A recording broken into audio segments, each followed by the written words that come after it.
Greetings and welcome to an LGR thing. And today we've got this lovely piece of retro tech, a DEC VT320 terminal.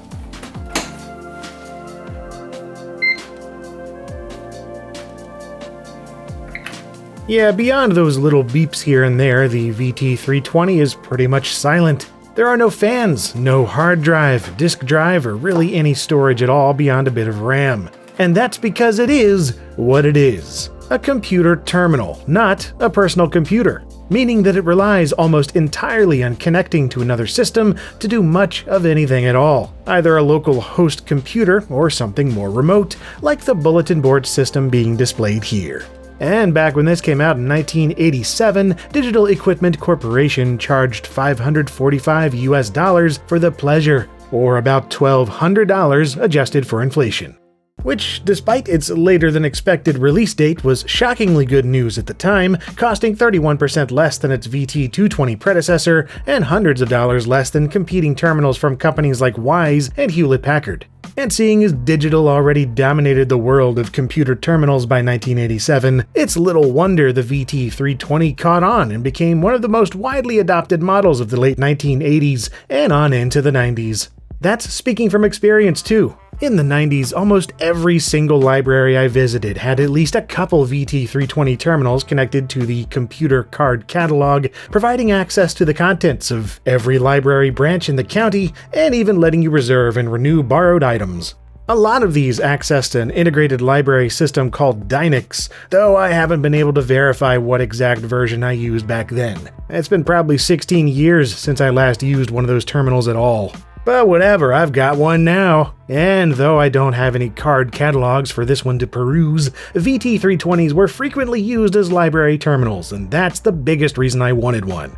In particular, I grabbed this VT320C2, assembled in August of 1988. While I don't know the precise meaning of the C2 suffix, one thing that sets this model apart is the fact that it doesn't have an RS-232 serial port. Instead, there's only these 6-pin DEC 423 ports using MMJ connectors, with the printer on the left and the communications port on the right. So you've got to convert things over if you want to plug in standard serial devices, accomplished using something like the DEC H8571-F adapter, which takes a 25-pin serial device and lets you connect it to the VT320 using an MMJ cable. But yeah, other than that, there's nothing too strange happening in the terminal itself. The built-in CRT is a 14-inch monochrome display capable of outputting 80 or 132 columns and 24 rows of text, with the 25th row reserved for displaying a status bar.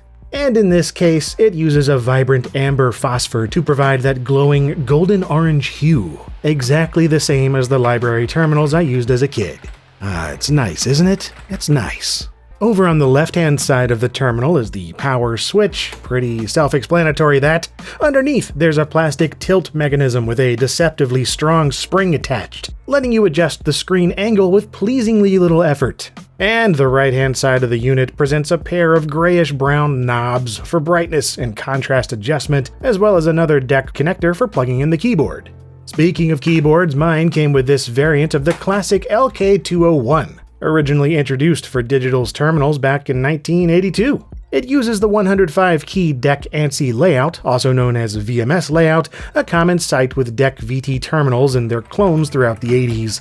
So common that it had some influence on later PC keyboard configurations. Things like caps lock to the left of the A key, groups of function keys along the top of the board above the number row, and an inverse T cursor key arrangement to the bottom left of the numpad, all of which differed from most PC keyboards of the early 80s but was eventually adopted by a range of manufacturers, including IBM with the introduction of the enhanced keyboard better known as the Model M. And considering there was a Model M terminal board too, I guess this shouldn't be too surprising. But back to the LK201, which on closer inspection has an admirably funky set of keys in addition to the usual stuff.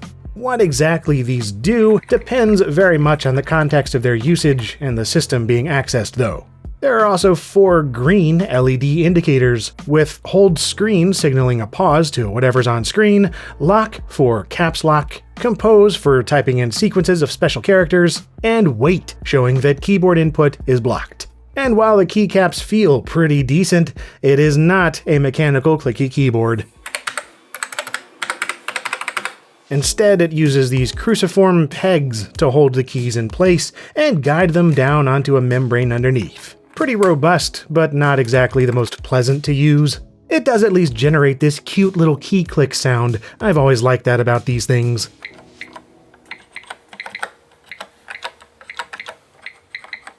Keyboards with speakers make me happy. Anyway, once everything's plugged in, all that's left is to turn it on.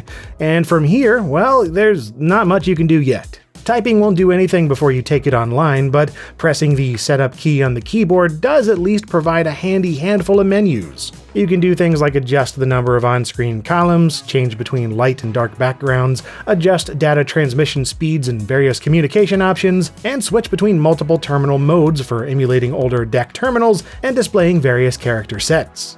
But yeah, since I can't connect to a library card catalog anymore, let's take it online. And for that, I'll be using this Wi-Fi 232 wireless modem, something I've covered before and still enjoy the crap out of, honestly.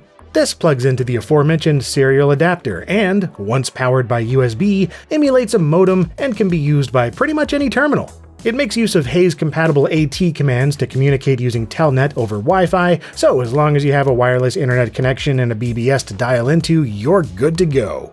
Create yourself an account, lurk around the message boards, ogle the lists of door games, or simply browse the menu system and watch with glee as text pipes in and scrolls upward with a mesmerizing smoothness. Yeah, that's another thing I love about these terminals. The smooth scroll option is downright pleasurable to watch do its thing. This VT320C2 may not be able to display all the extended ASCII characters that a lot of bulletin boards use, but the standard built-in characters still result in a visual style that I love interacting with.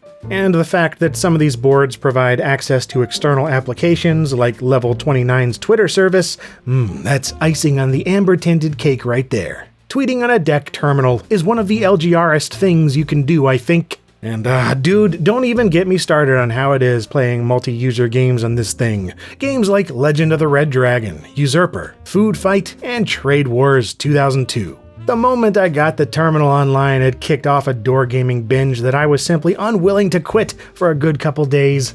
Connecting to a bulletin board system using an actual terminal from the 80s, much less a DEC VT320 at 2400 baud, it's hard to describe how satisfying this is to do in the modern day. I know there are easier and cheaper methods of emulating such an experience, but this is just such a specific type of nostalgic nonsense that completely losing myself in it is a guarantee.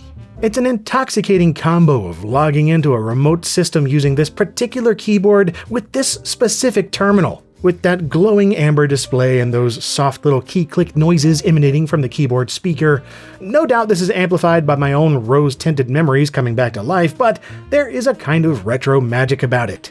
Optimistically, I'd like to think that it's just a fun time regardless of past experiences. I know every time I show this to anyone who's played Fallout New Vegas, they do a double take and ask if they can try hacking into a Robco Industries Sentry bot or something. And others are simply amused by its lack of internal drives or removable storage or even an operating system.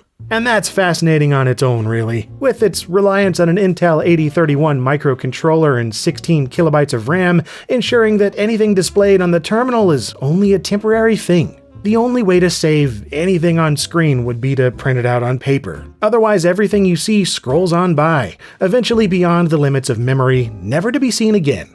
As a result, each activity feels that much more special and helps ground me in the moment that much more.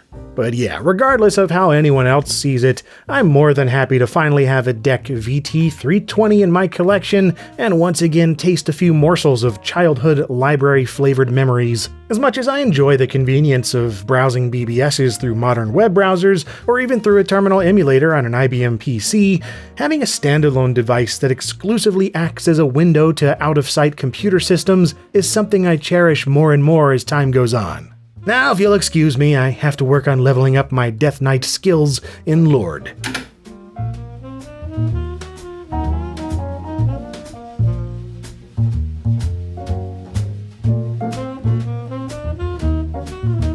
And if you found this episode terminally enjoyable, then great! I've got a bunch of stuff like this on LGR with new videos coming along weekly. Either way though, thank you very much for watching.